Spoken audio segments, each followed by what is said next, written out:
Wow. Yeah, exactly. What an exciting night, and thank you for sharing it with me, and thanks to all who are here. Family, friends, sponsors, board members, current staff, former staff, the elected officials, the friends of NCIA, and especially to Keith Mills, my friend and our master of ceremonies. On behalf of NCIA, I'm certainly honored and certainly humbled. As you might expect, this is a bit of a difficult time. For the past 45 years, I've put my heart and soul into NCIA, try to help those who have lived in the shadows of our society for far too long. My journey over the past 4.5 decades has been an interesting one. I met Jerry Miller. As those who know Jerry, there was never a dull moment. Jerry was one of the most brilliant, controversial, enigmatic, and prescient person one could ever know. He was my mentor, friend, partner, and I was blessed to know him and work with him for over 40 years. He passed in 2015, and I still miss him. Our relationship began in 1974, 3 years before we started NCIA.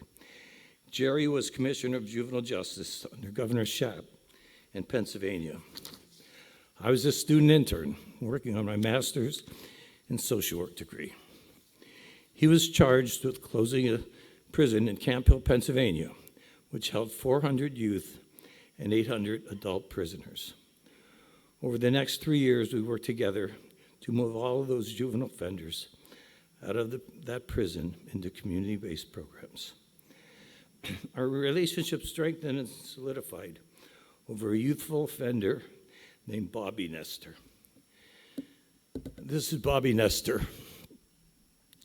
Bobby was inmate number 3626 in the Camp Hill prison. His mother knew the local judge and had him committed there because she found marijuana in his room. He was sent to Camp Hill to teach him a lesson, was raped repeatedly, and hung himself 3 weeks later. Rather than hide this event, Jerry called 60 Minutes. They did a story called Nobody Coddled Bobby. Jerry kept his picture in his office, and it's now in my office. Following our work in Pennsylvania, in 1977, Jerry asked me if I wanted to go to Washington, D.C. to start a national organization to promote our values of closing destructive and inhumane institutions and developing community-based programs. My son Jeff had just been born, but I immediately said yes. And people asked, why did you go to Washington? But it was really a fairly simple answer. We wanted to have a national presence. In those days, there were no fax machines, no internet, no email, and the only way to get your message out was to go to the National Press Club and put press releases under their door. And that's what we did, and that's how we started. When we started, it's been mentioned a couple times, we had 3 defining principles for our programs, which we've held through today. First, we made a commitment to work in what we call the deep end of the system, those who are most in need in the criminal justice and human service systems. Second, we developed a philosophy of unconditional care. We will not give up on you. Third, we would treat every client as an individual, as you or one of your relatives would want to be treated. As I mentioned, working with Jerry was a real challenge. He was a visionary, always come up with new and challenging ideas and programs. I was the operations guy, trying to find ways to fund his ideas and put them into practice. I'd like to give you just a few examples of the programs and projects that Jerry came up with that I had to kind of fill out. Our first major program was alternative sentencing, has been mentioned. Between 1978 and 1990, we opened 15 offices across the country and prepared over 15,000 sentencing cases for criminal defense attorneys and public defenders. Fortunately, our work with white-collar defendants allowed us the ability to fund other program initiatives. In the 1980s, Jerry came up with a whole bunch of new ideas. He wanted to do an art gallery. Jerry was big into art. He wanted to do an art gallery for people who were living in institutions, and we opened a Firebird Gallery. The first inmate that we had sent us art, all of the art was in red. So Jerry called the guy and said, like, what's going on? Well, what's all this red stuff?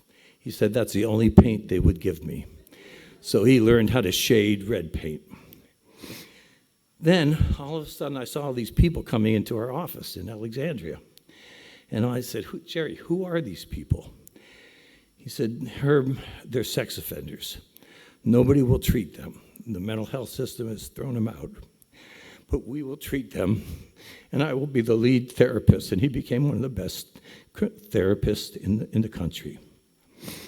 Then, in the late 1980s, there was a sociologist named Robert Martinson who came out with a treatise that says nothing works. And Jerry said, what bullshit? So he said, we need to do something. So we did a conference called Reaffirming Rehabilitation. And we had 300 people from around the world come in to tell us and tell our country that things can work. And the last program that we started in the 1980s, Jerry saw a void in the system for death penalty mitigation. Nobody wanted to do any mitigation on death penalty people because they deserve to die. So we started a death penalty mitigation center, and Hans Selvog, who's here today, became the leading expert in death penalty mitigation in the system. And he has a major Supreme Court case that's quoted often. Then, in the early 90s, Jerry was in the early forefront on the issue of race and criminal justice. In 1992, we did a study in Washington, D.C.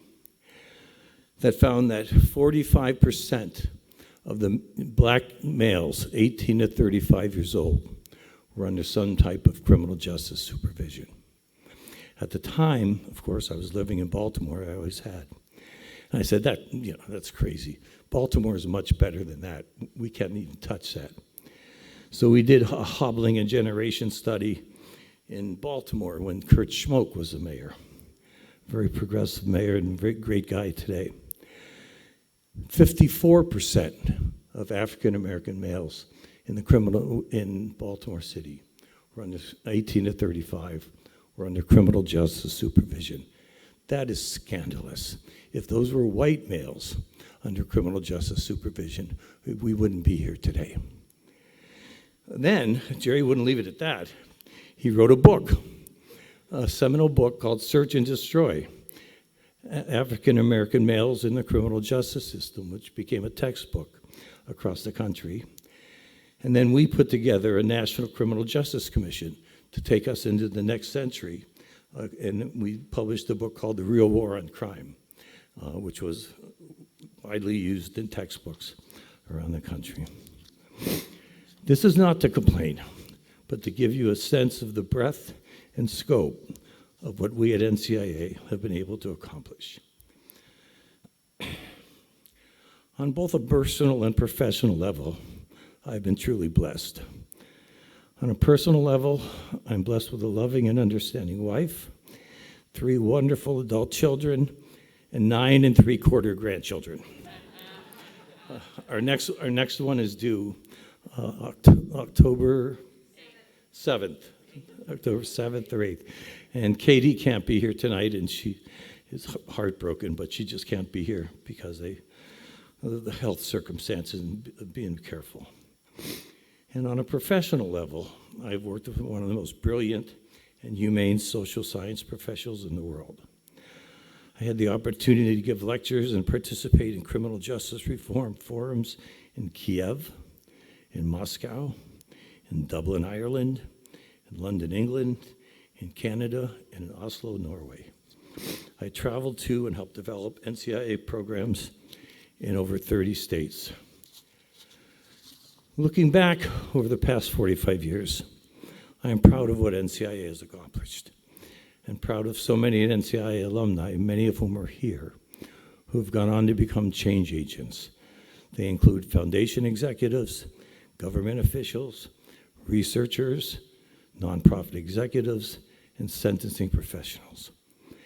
And I can't tell you how proud I am of the top-tier professionals we have who are working today at NCIA, and we have an incredible staff to continue our work. In 1977, Jerry and I started with 2 employees, he and I. We now have over 500 employees working with the developmentally disabled, the reentry population, and students with learning disabilities. But I would be disingenuous to label my career at NCIA a success. There's so much more to be done. And using a sports analogy, I would say we're basically at halftime right now. There's just a whole lot more to be done. I will continue my work in our new NCIA Foundation and continue to help develop new programs. And I can't thank my family enough for the support that they've given me over the years.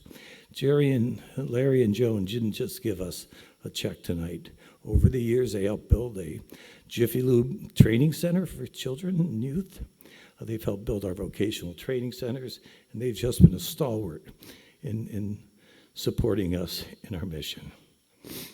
And I could not be more pleased now, and you saw her on the video, to pass the baton to my successor, Carol Argo, with whom I've been fortunate to work with for the past 12 years. She has the passion, energy, and commitment to continue NCIA's foundation. Carol, are you here? Can you walk up, please?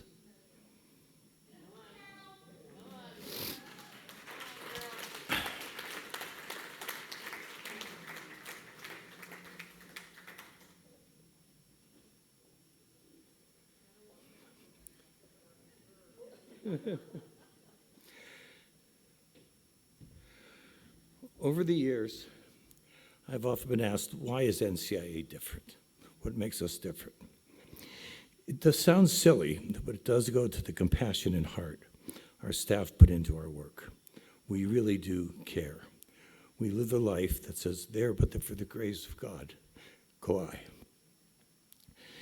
One of my favorite movies is called The Replacements. It's Keanu Reeves and Gene Hackman.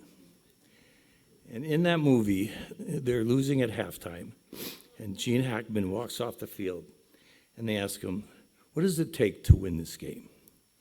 And he said, it takes heart. And that's what makes NCIA different. So thank you for being here and sharing your time with us tonight. So thank you.